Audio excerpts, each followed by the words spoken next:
আমার কিছু দূর আগা গেলেন, যাইয়ে আর একটা গাছের কাছে গেলেন। গাছটা তখন জবান খুলে বলতেছে, আল্লাহর বান্দা লোকমান আলাইহিস সালাম, আমি গাছ, এই গাছ আমি যে জায়গা থাকবো, আমি গাছ আমার নিজ দিয়ে যদি স্বামী স্ত্রী যদি হাত ধরাধরি করে চলে যায়, আমার গাছের ছায়ার নিজ দিয়ে কেউ যদি বসে থাকে অথবা হাত ধরাধরি করে যদি চলে যায়, 2 দিন আগে আর 2 দিন পরে অথবা 40 অথবা 41 দিনের মধ্যে স্বামী বউকে তালাক দিবে, না হয় বউ স্বামীকে তালাক দিবে।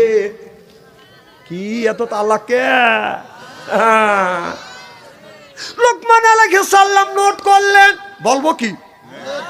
ওই লোকমান একদিন রাস্তা দিয়ে যাইতে যাইতে একটা গাছ জবান খুলে বলতেছো, আল্লাহর বান্দা লোকমান আলাইহিস সালাম, আমি গাছ, আমাকে যদি কেউ শোধন করিয়া সুরমা বানাইয়া চোখে যদি ব্যবহার করে, তাহলে চোখে যদি ব্যবহার করে দূরবীন লাগবে না। মাটির নিচে কোন জায়গা বাদান স্বর্ণ আছে, কোন জায়গা স্বর্ণের খনি আছে, কোন জায়গা হীরার খনি আছে, কোন জায়গা তেলের খনি আছে, কোন জায়গা ডিজেলের খনি আছে, কোন জায়গা পেট্রোলের খনি আছে, আপনার দূরবীন ছাড়া যন্ত্রপাতি ছাড়া অনায়াসে বাদান দেখে ফেলবে। হযরত লোকমান আলাইহিস সালাম ওই গাছটা বাদান হাতে নিয়ে বাড়িতে যায় শোধন করিয়া বাদান সুরমা বানাইলেন। সুরমা বানাইয়া মনে মনে চিন্তা করলেন, আমি কার চোখে ব্যবহার করব। তখন হযরত লোকমান আলাইহিস সালাম যাইতে যাইতে লক্ষ্য করে দেখে একটা ছেলের মাও নাই, বাবাও নাই, এক বাড়িতে বাদান লালিত পালিত হচ্ছে।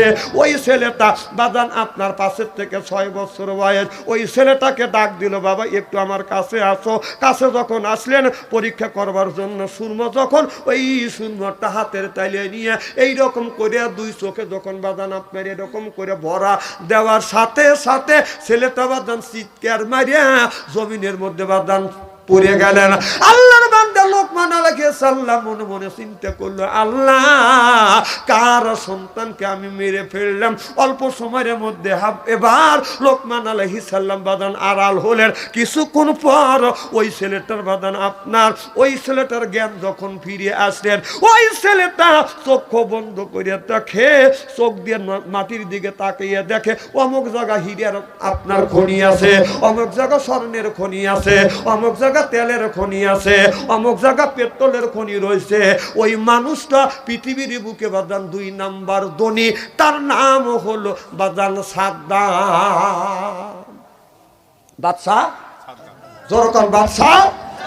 ওই সাদ্দাম বলেছিল যে আমি আল্লাহর জান্নাতে যাব না পৃথিবীর মধ্যে 2 নাম্বার ধনী, কারণ ওর কোনো দূরবীন লাগতো না, আপনার মেশিন লাগতো না, খালি মাটির দিকে এরকম করে চাইতো কোন জায়গা তেলের খনি আছে, কোন জায়গা স্বর্ণের খনি আছে, কোন জায়গা হীরার খনি আছে।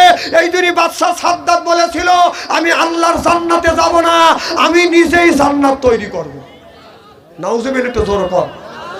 এই সাদ্দাত কি করলেন, যখন আল্লাহ জান্নাতে যাবে না বিদায় তিনি নিজ হাতে জান্নাত তৈরি করলেন। কথা কি বুঝতেছেন? জান্নাত তৈরি করবার পরে এলাকার মধ্যে সুন্দর সুন্দর মেয়েদেরকে ধরে নিয়ে এসে জান্নাতের হুর বানালেন। কারণ জান্নাতের মধ্যে যখন একটা পুরুষ যাবে 70টা করে হুর দিবে। কয়টা করে? 70টা করে হুর দিবে। ওই আপনার দেশের মধ্যে সুন্দর সুন্দর মেয়েদেরকে ভিতরে বাদান ঢুকাইয়া সাদ্দাম যখন জান্নাত তৈরি করলেন, করিয়া যখন জান্নাত উদ্বোধন করবে, ফিতে কাটবে, তখন বাদশাহ সাদ্দাত যখন ফিতে কাটবে যাবে, তখন এমন সময় আপনার আল্লাহর ফেরেশতা আজরাইল আলাইহিস সালামকে আল্লাহ বলল, যাও সাদ্দাম যেন জান্নাতের মধ্যে প্রবেশ না করতে পারে। সাথে সাথে রুহুটা কবজ করে নিয়ে এলো।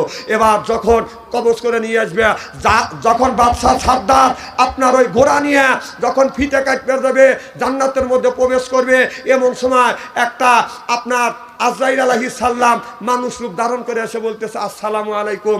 বাদশাহ সাদ্দাত বলে, তুই কে? আমি একজন মুসাফির। কি জন্য আসছিস? তুই জানিস আমি আমার জান্নাত ফিতে কেটে উদ্বোধন করে জান্নাতে প্রবেশ করব। বেটা, তো সাহস তো কম নয়, আমার পথ আটকাছিস, ভাগ। এবার ওই ফকির বলতেছে, এত মাস্তানি করে না, ছায়া দেখ, আমি মালাকাল মউত আজরাইল তো রুহু কবজ করার জন্য আসছি। যেরকম সুবহানাল্লাহ। সাদ্দাত তখন বলতেছে, তুমি আমার রুহু কবজ করবে, আমি মৃত্যুর 4টে রাস্তায় বন্ধ করছি। মানুষের মৃত্যু হয় দাঁড়ানো অবস্থায়, বসা অবস্থায়, শোয়া অবস্থায়, ঘুমন্ত অবস্থায়। এই 4 অবস্থা মানুষের রুহু কবজ করে আল্লাহ। 4টা রাস্তা আমি বন্ধ করছি। কিভাবে?